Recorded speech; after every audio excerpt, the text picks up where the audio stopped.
UFC hiatus is leaving, and violence is returning to packed arenas.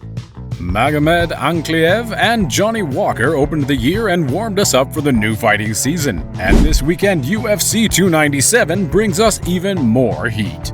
The show will feature a middleweight title fight with plenty of bad blood between Sean Strickland and Dricus Du Plessis.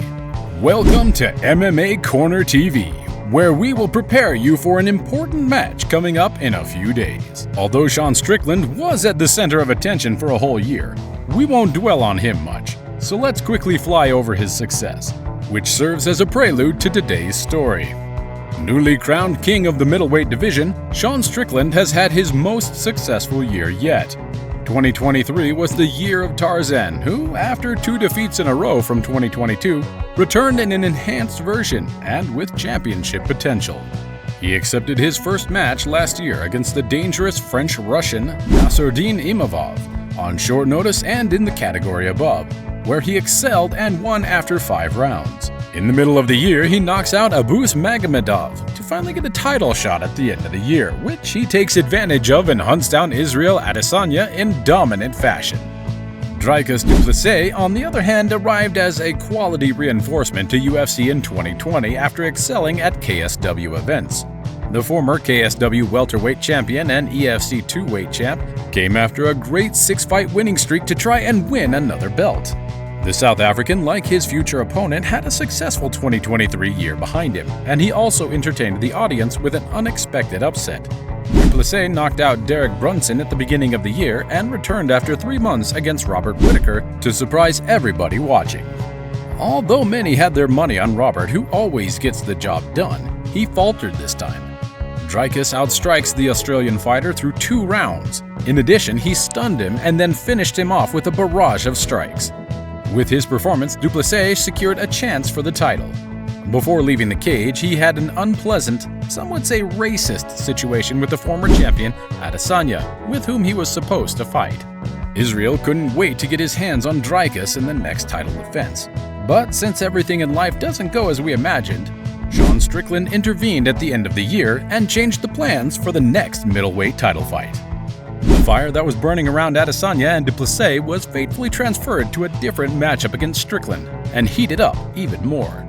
2023 didn't even come to an end, and the two have already made noise at the press conference. This created hatred between them and anticipation among fans. When the questions about opinions began, the two showed respect for each other's skills. Dricus said at the press conference, "I think he is a tremendous fighter, and we're gonna have one hell of a fight coming on January 20. Sean immediately added, "This is damn true from this man. He is always down to die, bro. This is going to be a war." But the press that started well very quickly went in a completely wrong direction. Sean used his uncontrollable tongue to poke fun at the unusual male relationship Dricus has with his coach.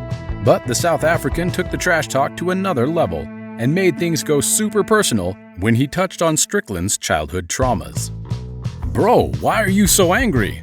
Bro, you think your dad beat the out of you? Your dad doesn't have on me. I'm gonna show you what it's like to beat you. Every childhood memory you had is gonna come back when I am in there with you." Dricus visibly got on the nerves of Strickland, who was more frustrated than ever because he was mostly the one doing the loud talking. Although Sean did a great job of hiding his anger, the hatred was obvious, and things got heated. But Sean did not owe Du Plessis on the microphone and declared, "I will take your soul, you understand me?" accompanied by many more censored words. As if that wasn't enough, at the last UFC event at the end of the year, things got physical in the audience, which was more exciting than the main fight of the evening, unfortunately. Both attended the event, and Dana White, let's call it a mistake, placed their chairs much closer than he should have.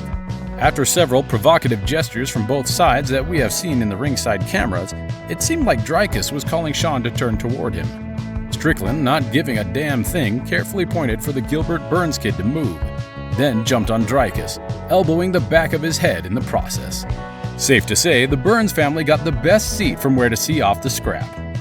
After they were separated, the guys started laughing far away from each other, and luckily there were no major or further issues.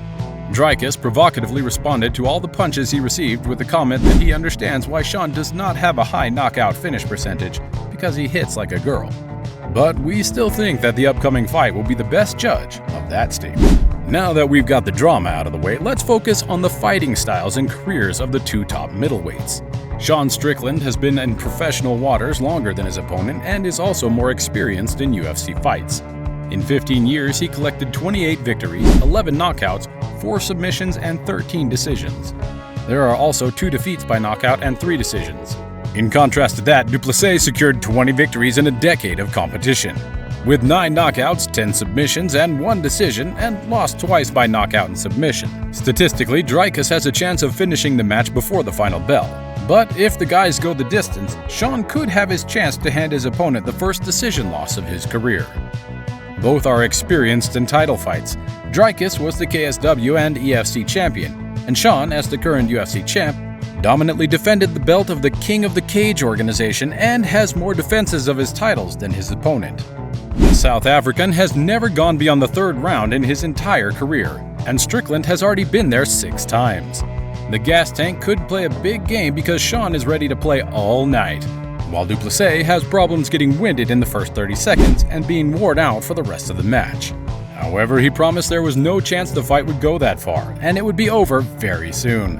Let's also remember that Dricus underwent nose surgery, so he should not have the same breathing problems as before. It will be fun to see Stillknox with a new pair of nostrils. If they decide to fight in stand-up, which is very likely, it will be fun. Dricus has punching and knockout power, and fortunately, Sean likes to take heavy beatings, while he, on the other hand, has a crisp boxing technique with a high volume of punches.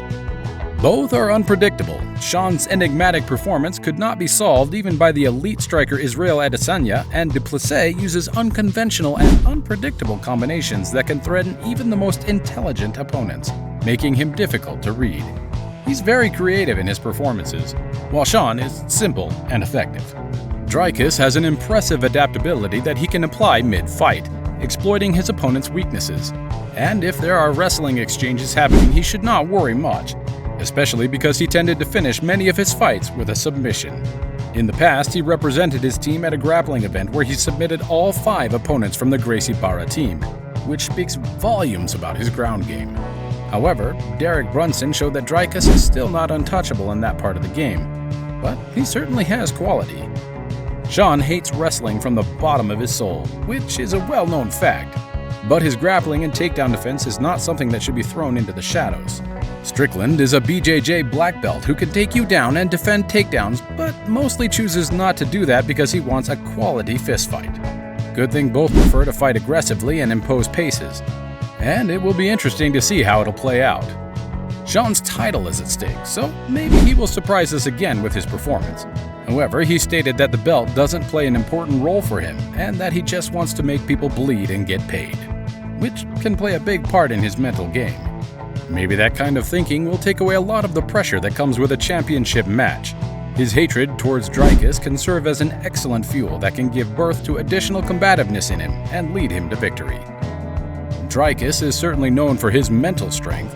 A man who gets tired in the first minute and still wins every match is never an easy opponent. He overcame threats and adversities before and remained composed in the eye of the storm. No doubt he will come mentally even more prepared due to the importance of the match. This is one of those fights where the more you think about it, the outcome of the match is more unpredictable. But hey, that's the charm of this sport. Anything can happen, and we're really lucky to be able to experience it. What do you guys think? Will Dricus manage to eliminate Sean before time, or will Sean survive and take the fight to a decision where he usually wins convincingly? Will Strickland manage to threaten Du Plessis with his volume, or will Dricus have a good game plan to avoid the threats? We'll just have to see, and the weekend is so close. Thanks for staying until the end of the video. See you again after the event on MMA Corner TV.